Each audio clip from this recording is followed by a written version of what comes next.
नमस्कार दोस्तों, आप सभी को होली की हार्दिक शुभकामनाएं। और आज हम आपके लिए एक नया और एक काफी इंटरेस्टिंग टॉपिक लेकर आए हैं। तो आइए हम उस टॉपिक के बारे में जानते हैं।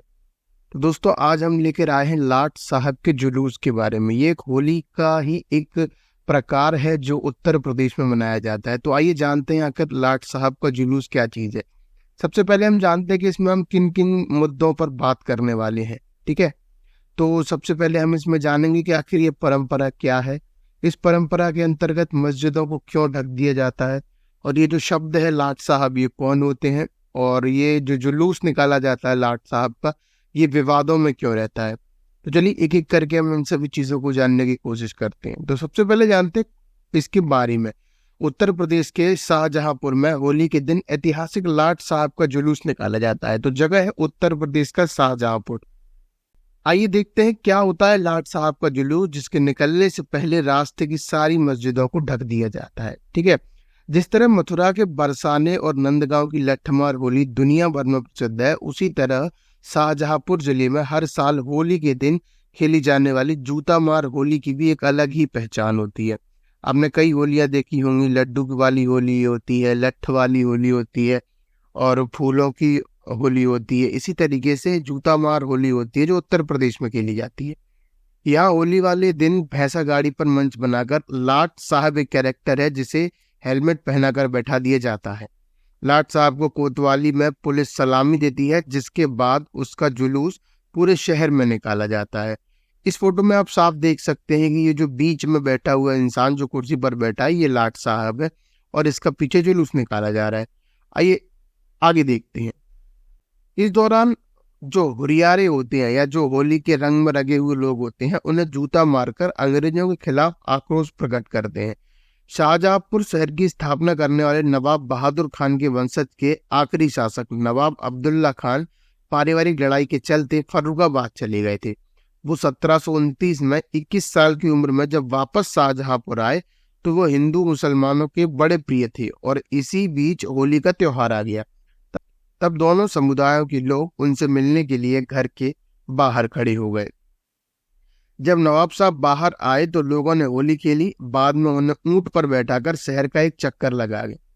इसके बाद से अब परंपरा बन गई। 1857 तक हिंदू मुसलमान दोनों ने मिलकर यह होली का पर्व बड़े ही धूमधाम से मनाते थे।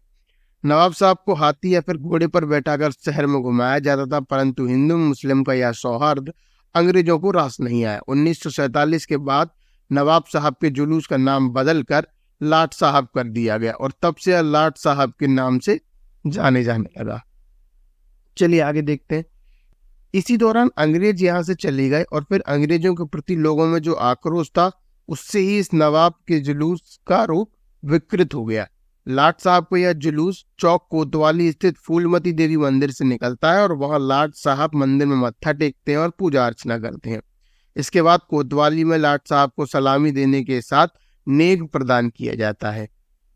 नेग लेने के बाद लाट साहब बाबा विश्वनाथ मंदिर में पहुंचते हैं, और फिर यह जुलूस चौक में ही आकर समाप्त हो जाता है। ठीक है, आइए इसमें एक विवाद जो जुड़ा हुआ है वो है मस्जिदों को ढकने का। इस दौरान दोनों जुलूस के रूट पर लगभग 67 मस्जिदें और मजारों को तिरपाल से ढक दिया जाता है, ताकि धार्मिक स्थल पर रंग फेंक कर कोई माहौल को बिगाड़ ना सके। क्योंकि इस दौरान लाट साहब पर अबीर गुलाल के साथ साथ जूते चप्पल भी फेंके जाते हैं। तो कहीं ऐसा ना हो कि इन सब के चक्कर में धार्मिक स्थल पर जो धार्मिक सौहार्द है वो बिगड़ जाए। इस वजह से इन रास्ते में पड़ने वाली सभी मस्जिदों को तिरपाल से ढक दिया जाता है। इस जुलूस में एक युवक को लाट साहब की उपाधि दी जाती है। उसे नग्न करके पूरी तरह से तिरपाल से ढक दिया जाता है। लोग उसे जूता चप्पल और झाड़ुओं से पीटते हुए नगर में घूमते रहते हैं। उसके बदले में उसको शराब की बोतलों से लेकर कपड़े, रुपए इनाम में दिए जाते हैं। ज्यादातर बनाए जाने वाले जो लाट साहब होते हैं उनको अन्य जिलों से लेके आया जाता है। 1947 में दो समुदायों के मध्य जब टकराव की आशंका हुई, तब उनके चलते होली पर नवाब का जुलूस निकालने का प्रतिबंध लगाने की मांग की गई थी। लेकिन जो नगर के बुद्धिजीवी थे उन्होंने इसके लिए प्रयास किए, लेकिन काफी असफल रहे। हालांकि बाद में इसका नाम नवाब साहब के जुलूस की जगह लाट साहब का जुलूस कर दिया गया। लाट साहब के जुलूस के चलते टकराव की संभावना को देखते हुए पूर्व में उच्च न्यायालय में याचिका भी डाली गई थी।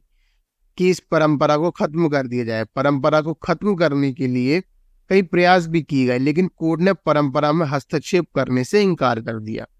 तो इसी के साथ आज ये जानकारी हमारी समाप्त होती है। अगर आपके भी आसपास कोई इसी तरीके की इंटरेस्टिंग होली की कोई स्टोरी है तो आप हमें कमेंट करके जरूर बताइए। तब तक के लिए धन्यवाद। जय हिंद।